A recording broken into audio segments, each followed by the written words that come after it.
Wherever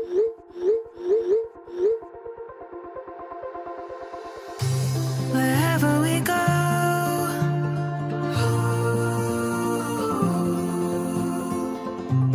we'll always know.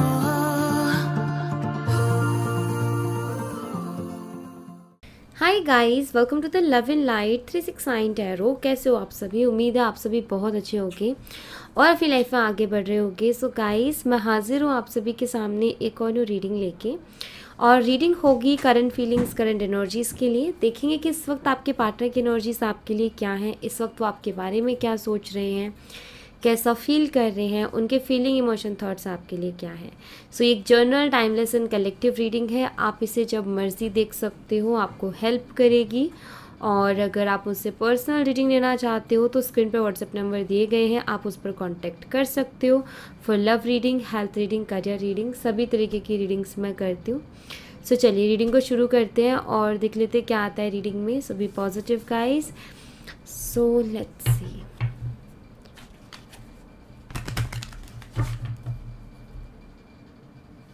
Let's see. इस universe guide करें जो हमारे व्यूवर्स, इनके पार्टनर के भी करंट एनर्जीज क्या है, current energies, current feeling, emotion, thought हमारे व्यूवर्स के लिए क्या है, प्लीज गाइड करें।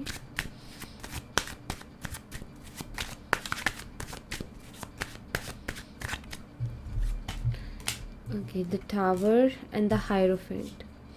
गाइस, मुझे यहाँ पर ऐसा दिखाई देता है कि आप दोनों के रिश्ते में अभी या तो सेपरेशन चल रहा है, ब्रेकअप, या नो कॉन्टैक्ट जैसी सिचुएशन हो सकता है चल रही हो। काफ़ी ज़्यादा प्रॉब्लम्स मुझे दिखाई देती है, और ये जो प्रॉब्लम्स हैं मुझे फैमिली की तरफ से भी दिखाई देती हैं।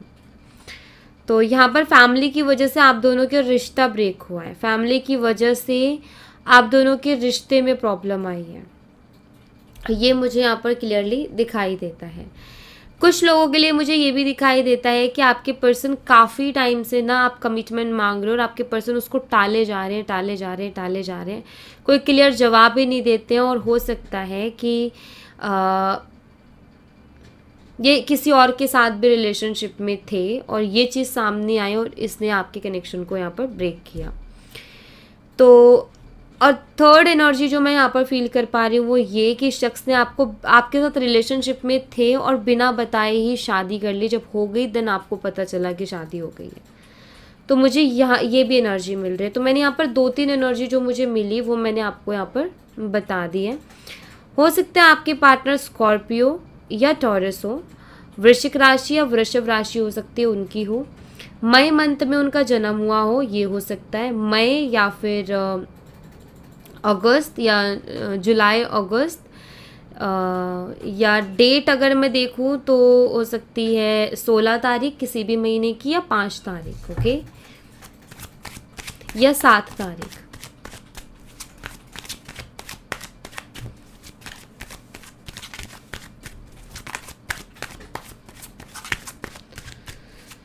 लेट्स सी क्या एनर्जीज हैं। 5 ऑफ सोर्ड्स। गाइज, इन्होंने आपके साथ जो किया सो किया, लेकिन अभी ये बहुत ज़्यादा पछता रहे हैं। मतलब यहाँ पर आप देखो इस एनर्जी को कि ये परेशान है, दुखी हैं और बहुत हेल्पलेस सा महसूस कर रहे हैं, खुद अपने लिए कुछ नहीं कर पा रहे और बहुत ज़्यादा हेल्पलेस यहाँ पर महसूस कर रहे हैं। तो आपके पार्टनर अभी दुखी हैं भाई अपने ही फैसलों से, अपने ही डिसीजन से, और परेशान है। और इनके मन में बस एक ही ख्याल आते हैं कि मैंने क्यों लिया ये फ़ैसला, क्यों किया मैंने ये फ़ैसला, मुझे नहीं लेना चाहिए था। ये ख्याल आ रहे हैं इनके मन में।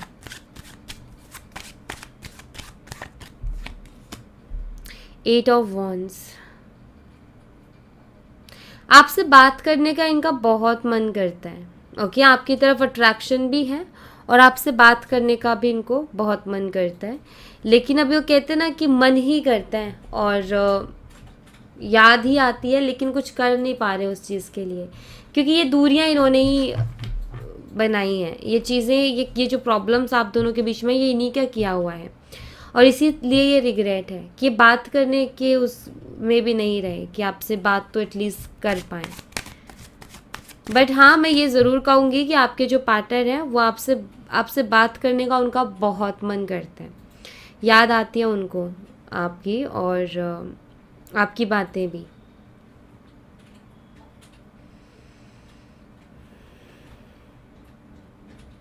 ये दुखी हैं अपनी लाइफ से, बिल्कुल भी मुझे हैप्पी तो ये नहीं दिखाई दे रहे हैं। ये निकलना चाहते हैं बाहर, अपनी लाइफ की प्रॉब्लम से बाहर निकलना चाहते हैं। नाइट ऑफ वॉन्ड्स, यस, इनको बाहर निकलना है। इन्होंने बहुत जल्दबाजी की फैसला करने में, बहुत जल्दबाजी में इन्होंने सब कुछ किया। इस चीज़ का भी इनको रिग्रेट हो रहा है कि यार मुझे सोचना चाहिए था, समझना चाहिए था, इतनी जल्दबाजी नहीं करनी चाहिए थी।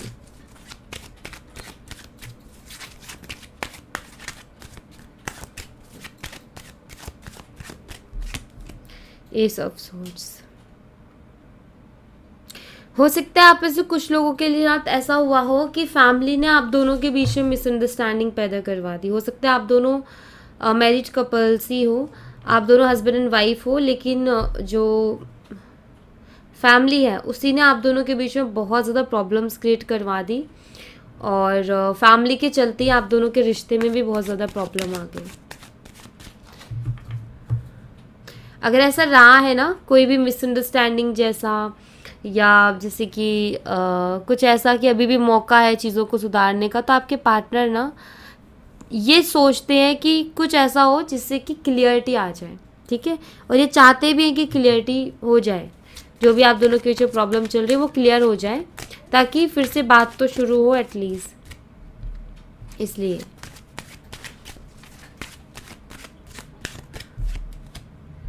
नाइन ऑफ कप्स, आपके साथ बिताया हुआ क्वालिटी टाइम इनको बहुत याद आता है। दरअसल आपके साथ जो टाइम इन्होंने स्पेंड किया ना, वो इनका बहुत खूबसूरत टाइम था, जो कि इनको आज की डेट में नहीं मिल पा रहा है, कहीं भी नहीं मिल पा रहा। और इसी चीज़ को लेकर के ये पछता रहे हैं कि मैंने, एक होते हैं ना, हम कहते हैं ना, कई बार आपने कुछ लोगों को सुना होगा जो कि ये कहते हैं कि यार आज हम सोच रहे थे कि आज का दिन अच्छा होगा, बट आज से अच्छा तो कल का ही था दिन, राइट। तो वही चीज़ है यहाँ पर भी। कई बार हम बड़ी एक्साइटमेंट में घर से निकल जाते हैं कि भाई बहुत मज़ा आएगा, यहाँ चलते हैं, बट वहाँ जाके हमें लगता है यार हम घर ही अच्छे थे। तो वैसी एनर्जी आपके पार्टनर की है कि ये आगे तो बढ़े, लेकिन अभी इनको ऐसा लगता है कि आपके साथ लाइफ ज़्यादा अच्छी थी अब के बजाय।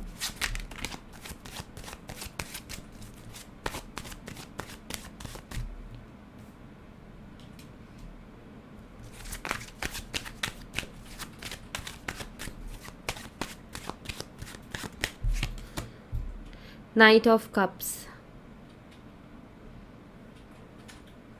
आपके पार्टनर ना आपसे अपने दिल की बातों को शेयर करना चाहते हैं कि वो कैसा फील कर रहे हैं, उनका आपके बिना मन नहीं लग रहा, आपसे बातें करने का मन कर रहा है बहुत ज़्यादा, ये सब कुछ वो कहना चाहते हैं कि मेरा तुम्हारे बिना मन नहीं लग रहा, मुझे बात करनी है, मुझे साथ रहना है। अपनी फीलिंग्स को ये बताना चाहते हैं, अपनी फीलिंग्स को ये एक्सप्रेस करना चाहते हैं आपसे, ओके।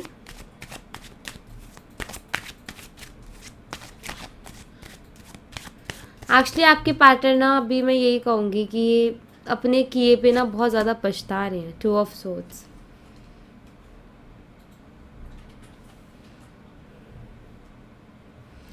इनको थोड़ा चैलेंजिंग भी लगता है। इनको ऐसा लगता है कि आप इस बारी, मतलब ये दो तरीके के थॉट्स में ना सफ़र कर रहे हैं। द लवर्स का कार्ड है यहाँ पर, दो तरीके के थॉट्स में सफ़र कर रहे हैं, और दो तरीके के थॉट्स कुछ ऐसे। एक थॉट तो ये कि मैं एफर्ट डालूंगा तो वो मान जाएगी या मान जाएगा। दूसरा थॉट ये कि यार मुश्किल है इस बार उसका मानना। अब इनका ये है कि अगर इनको ये गारंटी, अगर इनको ये पता चल जाए ना कि आप नहीं मानने वाले, तो इनका ये कि मैं एफर्ट ही ना लूँ, नहीं तो मेरा ईगो हर्ट हो जाएगा, ठीक है। और अगर इनको ये क्लियरिटी मिल जाए कि आप मान जाओगे, तो ये एफर्ट ले लेंगे अपने। तो अब यहाँ पर अब ये हो गया कि लूँ कि ना लूँ, कहीं मेरा और ज़्यादा ईगो हर्ट ना हो जाए। तो एक तरफ ही अपने ईगो के बारे में भी सोच रहे हैं, क्योंकि एम्बैरस होने से हर कोई इंसान डरता है कि भाई हमें एम्बैरसमेंट नहीं चाहिए, हमें नहीं चाहिए कि कोई इंसान हमें ताने मार दे या कुछ गलत बोल दे या कह दे दोबारा दिख मत जाना, मेरे सामने मत आ जाना, तो बड़े अजीब लगते हैं वर्ड और सीधे दिल पे लगते हैं और हर्ट करते हैं अंदर से इंसान को। तो यहाँ मैं देख रही हूँ कि आपके जो पार्टनर है ना, वो भी इन्हीं सब चीज़ों से डर रहे हैं कि कहीं ऐसा ना मुझे फेस करने को मिल जाए। ओके, लेट्स सी कुछ और एनर्जीज देखते हैं यहाँ से।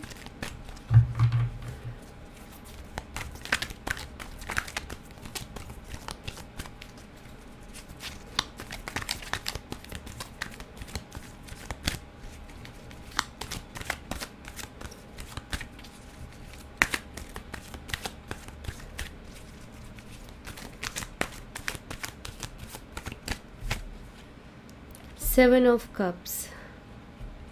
इमोशनली आपके पार्टनर को आपकी ज़रूरत है गाइस। अभी इस वक्त वो इमोशनली बहुत अकेलापन महसूस कर रहे हैं। कोई उनको समझने वाला नहीं है, कोई उनकी बातों को सुनने वाला नहीं है, कोई उनको केयर करने वाला नहीं है। और इन सब चीज़ों की अभी उनको नीड है कि कोई उनकी सुने, कोई उनकी केयर करे, कोई उनको जो है इमोशनली सपोर्ट करे। तो ऐसा इनकी लाइफ में अभी कोई पर्सन नहीं है। सो इनको इमोशनल नीड है और इमोशनल सपोर्ट की नीड है। And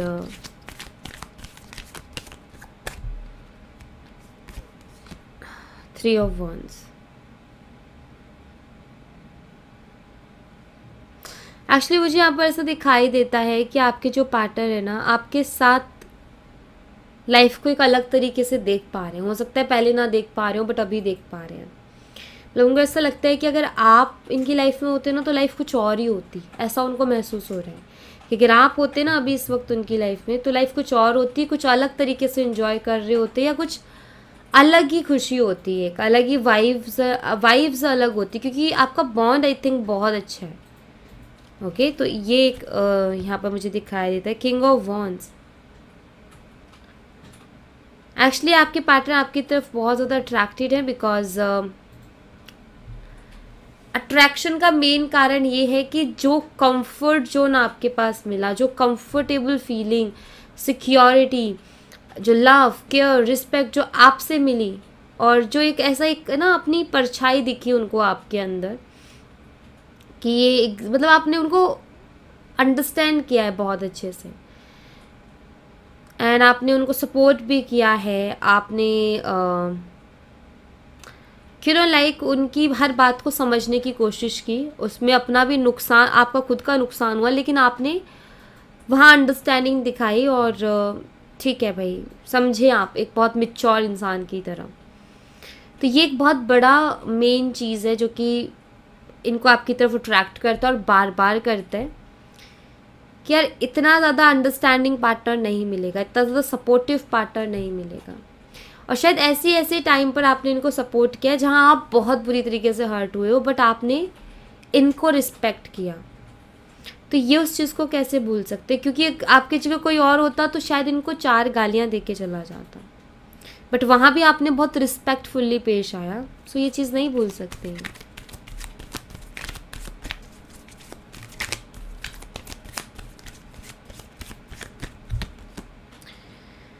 the sun. पॉजिटिव सोचते हैं, आपके लिए अच्छा सोचते हैं, एंड आपके साथ लाइफ अबंडेंस से भरी हुई दिखाई देती है, प्यार से भरी हुई दिखाई देती है। इनका ये है कि अगर आप लाइफ में तो सब कुछ है, प्यार ही प्यार, खुशियाँ ही खुशियाँ, क्योंकि यहाँ पर सन कार्ड है। सो पॉजिटिव सोचते हैं आपके लिए, नेगेटिव तो मैं नहीं देख रही हूँ। बट वो कहते हैं ना कि समय की बात होती है, समय की कीमत होती है कि समय पे चीज़ों की वैल्यू कर लेना। जिस इंसान ने समय पर चीज़ों की वैल्यू कर ली ना, उससे ज़्यादा भाग्यशाली कोई और हो नहीं सकता, क्योंकि समय निकलने के बाद में हो सकता है आपके पास एक मौका और हो कि आप उन चीज़ों को अपनी ज़िंदगी में वापस ले आओ, लेकिन बात वही है कि मुश्किलें बहुत आ जाती हैं और पहले के जैसे करने में शायद बहुत ज़्यादा टाइम लग जाता है। तो इनके साथ मुझे कुछ ऐसी एनर्जी दिखाई दे रही कि समय पर तो नहीं पहचाने, लेकिन समय के बाद अभी पहचान रहे हैं। हो सकता है 1% मौका भी हो इनके पास आपको मनाने का, आपको वापस से अपनी ज़िंदगी में लाने का, लेकिन अब वो मुश्किलों से भरा है, आसान नहीं है वो।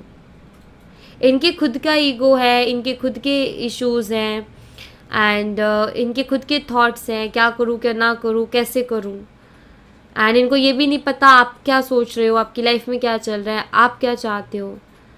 तो डर भी आ रहे हैं मन में अलग अलग तरीके की, पता नहीं आप कैसे रिएक्ट करोगे। तो मौका जब आप इनको बहुत आराम से मिल रहे थे और बहुत अच्छे तरीके से मिल रहे थे तो इन्होंने नहीं लिया। कहते ना कि हमें जब कोई चीज़ आराम से मिलती है तो हज़म नहीं होती, हमें वो मेहनत करवा के दो तो हम ज़िंदगी भर उसकी कीमत समझते हैं कि भाई बहुत मेहनत से मिली ये चीज़, तो इतनी आसानी से नहीं मिली है। सो यहाँ पर ना वही है कि आपके पार्टनर को भी अभी चैलेंजिंग लगता है और ये खुद सोचते हैं कि ये जो आज के डेट में मुझे जिस पार्टनर के साथ लाइफ अबंडेंट नज़र आ रही है ना, ये पार्टनर मेरी लाइफ में था एक टाइम पर और सिर्फ मेरा था या मेरी थी, लेकिन आज मेरे पास नहीं है और आज मुझे उसकी कीमत समझ में आ रही है कि यार वो कितनी इम्पोर्टेंट थी या कितना इम्पोर्टेंट था। तो वो यहाँ पर हो रहा है आज इनके साथ और इनको इमोशनली आपकी ज़रूरत है अभी।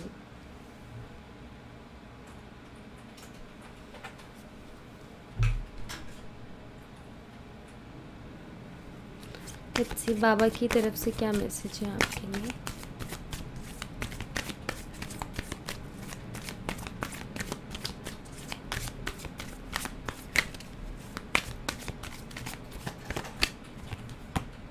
Law of attraction, book of life, all is well. Actually बाबा यहाँ पर ये कह रहे हैं कि अगर आपने कुछ बुरा भी एक्सपीरियंस किया है ना अपनी लाइफ में, उसके बारे में सोचना बंद करो एंड जो चीज़ें देखो आप क्या कर रहे हो इस टाइम पे, आपकी लाइफ में कुछ गलत हुआ, कुछ बैड चैप्टर्स आए आपकी लाइफ के, अब आप अगर उसी के बारे में सोचे जाओगे तो आप क्या कर रहे हो। हम ना हर वक्त अट्रैक्ट कर रहे हैं कुछ ना कुछ, इस बात को ध्यान रखो कि हम अपने आप से एक एनर्जी छोड़ रहे हैं, हमसे एक एनर्जी निकल रही है जो कि यूनिवर्स से हमें कनेक्ट कर रही है। अब हम उसमें सिर्फ हमारे बैड चैप्टर्स के बारे में सोचे जा रहे हैं, जैसे कि मैंने अभी कहा थोड़ी देर पहले कि हम हर वक्त, हर मिनट, हर सेकंड चीज़ों को मैनिफेस्ट कर रहे होते हैं, कॉन्शियसली और अनकॉन्शियसली, ठीक है, लेकिन हम कर रहे होते हैं। अब बात यहाँ पर ये है कि अगर आप अपने बैड चैप्टर्स के बारे में ही सोचते रहोगे तो मुझे ये बताओ कि आप अट्रैक्ट क्या कर रहे हो। फिर आप अट्रैक्ट वही सब कर रहे हो ना जो आप एक्सपीरियंस कर चुके हो ऑलरेडी, जो आपके साथ बुरा हुआ, गलत हुआ, सही नहीं था, बहुत बेकार टाइम था। आप बार बार उसी के बारे में सोच करके आप और ज़्यादा वैसा टाइम अपने लिए अट्रैक्ट कर रहे हो। आप अपने आप वो थॉट क्रिएट कर रहे हो, आपसे वो एनर्जी निकल रही है, आप ऑर्डर प्लेस कर रहे हो कि मुझे तो यही अच्छा लग रहा है, इसमें जीना अच्छा लग रहा है, इसके बारे में सोचना अच्छा लग रहा है। आपको तकलीफ़ हो रही होगी अंदर से, लेकिन वो एनर्जी तो जा ही रही है ना। तो यहाँ पर बात ये है कि आप अगर वही नेगेटिव को ही सोचते रहोगे तो वही चीज़ इन फ्यूचर अट्रैक्ट करोगे। इस चीज़ को कभी मत भूलो कि आप कहीं ना कहीं हर टाइम, हर पल, हर मिनट, हर सेकंड आप मैनिफेस्ट कर रहे हो चीज़ों को। तो आपको बहुत ध्यान रखने की ज़रूरत है। बैड चैप्टर को क्लोज़ करो, हो गया सो हो गया, उसमें कुछ बदलाव नहीं कर सकते हैं हम। आगे आपको कैसी लाइफ चाहिए, आगे आपको कैसी लाइफ चाहिए उसके बारे में सोचो एंड उसको अट्रैक्ट करो। Okay, and all is well यहाँ पर यही बात बताता है कि आप अभी ये टाइम है कि आप ये कहो कि कोई बात नहीं, जो हुआ सो तो हुआ, लेकिन अब आगे जो होगा वो मैं जैसा चाहूँगी या चाहूँगा वैसा होगा। क्योंकि अब आगे आपको पता है कि आपको अवेयर रह करके चलना है, अपने थॉट्स को अवेयर रख के चलना है, मतलब आपने अपने थॉट्स पर ध्यान दे के चलना है। अब से पहले बिना सोचे समझे जो हो रहा था सो हो रहा था, लेकिन अब तो पता है ना कि कैसे चला जाता है। अब तो पता है कि हमारे टाइम हर पल, हर सेकंड मैनिफेस्ट कर रहे हैं। तो अब तो पता है कि हमें अपने थॉट्स को कैसे रखने हैं। हमें जो चीज़ चाहिए हमें सिर्फ उसके बारे में सोचना है, उसके अलावा ये हो गया, वो हो गया, ऐसा हो गया, वैसा हो गया, वो बिल्कुल भी नहीं सोचना है। आप देखना आपकी लाइफ में कभी बैड चैप्टर्स आएंगे ही नहीं, और अगर बैड चैप्टर्स आए भी ना तो उनको भी ये देखो कि आपको क्या सिखाने की कोशिश कर रहे हैं, क्या आपको आपकी लाइफ का लेसन देके जा रहे हैं, क्योंकि बैड चैप्टर्स ऐसे ही नहीं आते हैं, हमें कुछ सिखाने के लिए आते हैं, जो कि हमारे लिए बहुत इम्पोर्टेंट होता है सीखना। तो जब भी आपकी लाइफ में कुछ भी बुरा हो, कुछ भी आपके ऐसा हो जो आपके फेवर में नहीं है या आपके हिसाब से नहीं हो रहा, तो उसको ऑब्ज़र्व करने की कोशिश करो कि वो क्यों हुआ, किस लिए हो रहा है, क्या रीज़न है। मतलब उसको ऑब्ज़र्व करो, एनालाइज करो, सोचो उसके ऊपर बैठ करके। आपको आंसर्स भी मिलने लगेंगे, आपको समझ में भी आने लगेगा कि ये इसलिए हुआ, एंड आपको रीज़न पता चलेगा तो आप काम भी कर पाओगे। बिना रीज़न के तो आप कोई काम भी नहीं कर पाओगे। तो वही है कि ऑब्ज़र्व करो, उस टाइम पर बैठ के रोने की बजाय ऑब्ज़र्व करो। ऑब्ज़र्व करोगे एक तो आप उस टाइम को बहुत जल्दी सॉल्यूशन निकाल लोगे उसका, या मैं ये कहूँ कि आपको एक संतुष्टि रहेगी कि हाँ ये चीज़ मुझे ये सिखा रही है, तो आपको उतनी तकलीफ़ नहीं होगी। बट अगर आप उसको, वो मेरे साथ ये हो गया करते करते अगर रोते ही रोते रहोगे ना, तो आप आगे भी फिर वैसे ही रोने वाली एनर्जी को जो है अट्रैक्ट कर रहे हो, कि फिर कुछ ऐसा होगा कि आप उतना ही रोओगे, फिर आप रो रहे हो, फिर कुछ वैसा ही होगा कि आप उतना ही रोओगे। तो वो अट्रैक्ट मत करो अपनी लाइफ में, ठीक है। सो या thank you so much guys, ये थी आप लोगों के लिए एक छोटी सी रीडिंग। आई होप आपसे रेजोनेट की हो, आई होप आपको पसंद आई हो। रेजोनेट की हो तो मुझे बताना ज़रूर कमेंट बॉक्स में, पसंद आई हो तो लाइक ज़रूर करना, चैनल को सब्सक्राइब करना मत भूलना। मैं मिलती हूँ आपसे नेक्स्ट रीडिंग में, तब तक अपना ख्याल रखें। Bye bye, take care, see you again.